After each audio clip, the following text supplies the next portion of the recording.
Imagine living in a world where thunder was the shout of a god, sickness was a curse, and stars were holes of light from heaven. Then imagine one person standing amidst it all and saying, "Let's find out how the world actually works." Aristotle was born in an era when philosophy was a grand story, not proof. He studied under Plato, bathed in sublime ideas about reality and perfection. Yet, the more he read, the more he sensed something was amiss. The world was too neat to be merely a shadow. Nature was too orderly to be just a fairy tale. Aristotle was not satisfied with beautiful words about the truth. He wanted the truth itself. He walked out of the debating halls towards the fields, the fish markets, the bronze workshops, and the harbors.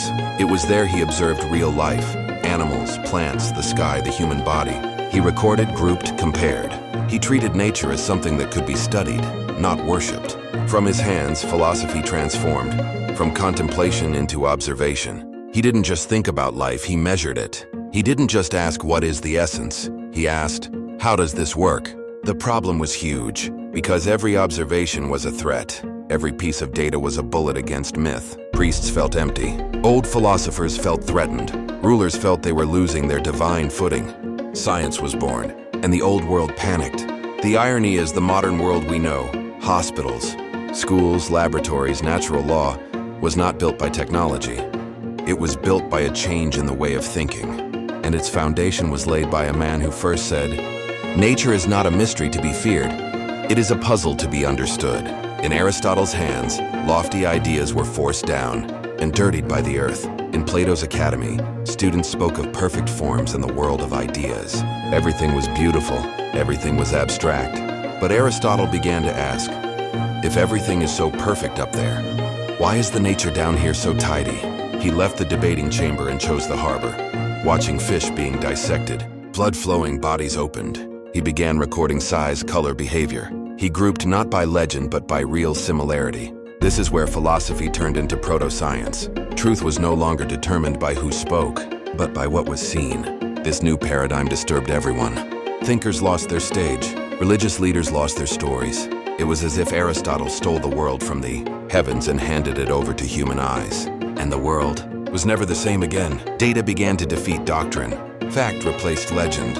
He created the modern path, one step at a time.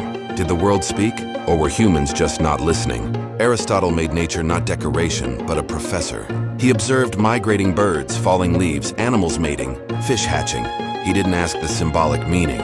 He looked for patterns. Animals were not omens. Seasons were not curses. Everything has a cause. The sky is not angry when it rains. The earth does not complain during an earthquake. They work according to law. Giving law to nature meant uncrowning the gods. This was an ideological catastrophe, but the result was revolutionary. Humans stopped fearing and started understanding. What if humans were not a sacred mystery, but a biological system? Aristotle opened the body. He recorded muscles, vessels, the heart. The body became a map. Dissecting the body was considered a divine desecration. But from there, medicine was born. He didn't have a research lab. His world was the laboratory. The beach, the field, the kitchen. He experimented without knowing it was called experimentation. Science without a title. That is precisely where true science was born. Knowledge always shakes faith. When natural laws appeared, miracles shrank. Faith was gripped by fear. God was not lost. He became larger. Seeing was not enough. Recording was not enough. He created the framework for scientific thought. Observation, classification, conclusion. This system fought intuition. This is science. If life can be quantified, does it lose its magic? By sheer comparison, science became precise. Humans felt small, yet they gained understanding. The world is not a game of the gods. It is driven by laws. Humans lost their scapegoats, but gained control. He died, but his way of thinking lives on. Every lab is a new lyceum. Modern science was born, not from machines, but from the courage of a man to study the world.